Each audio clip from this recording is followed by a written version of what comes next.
And it's about being proactive at the beginning. You know, when you're planning a migration, great, but prepare the end state, yes, all right? Yes. And prepare to know where you're going to land and how you're going to be secure.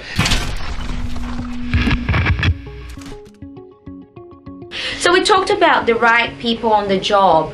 My question to you then is, who should be looking after the governance pieces, right? There's different components we mentioned so far, and who is the best person to look after those things? There are different roles in different organizations. Yes. So, you know, you've got an IT manager or a finance manager or a CFO that wants to actually see what the forecast on cloud computing looks like.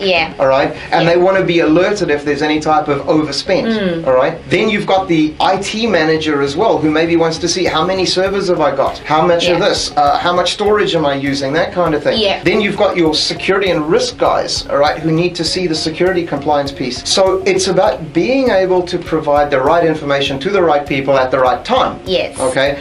And the best way to do it is to provide them with a dashboard that they can see, as well as the proactive alerting, all right, which they can get, you know, as and when needed. It's no use telling somebody that they've got to dive into screeds of information to get what they're looking for. It needs to be right there in front of them. Instant, isn't it? Instant, absolutely instant. We're wrapping up now. So my final question is, obviously that works really well in mid-sized organizations and perhaps a bit larger organizations where you have all those internal resources to be looking after those different pieces and components of the cloud. But if you are working with a reseller that is taking care of that for you, what should you be looking for in that reseller? What should they be doing for you? What does a good reseller look like? That's right. So look, it's kind of like I said before, your reseller should have the ability to take you to the cloud, all right, to move you to the cloud. To migrate you, all right, but they should also understand what the end state looks like.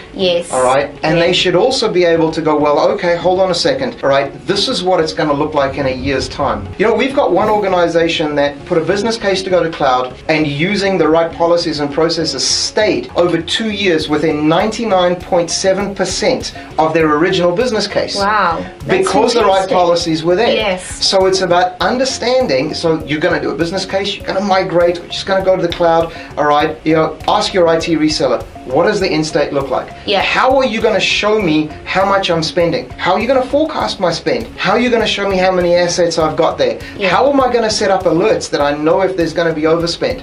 Show me how you're going to keep my environment secure. These are the kinds of questions that you have to ask. Don't just ask about migration, ask about the rest. Look a bit forward. Because you're stuck there for the next 10 years, all right? Make sure it's right. Okay. I love the advice. Thank you so much for coming, Darryl. I appreciate it. I hope you guys also appreciated Darryl being here today as a guest. And if you do have any questions about cloud computing, we would be more than happy to answer them. Feel free to get in touch, and we'll see you next time. Bye for now. Thanks very much. See ya. See ya. Bye.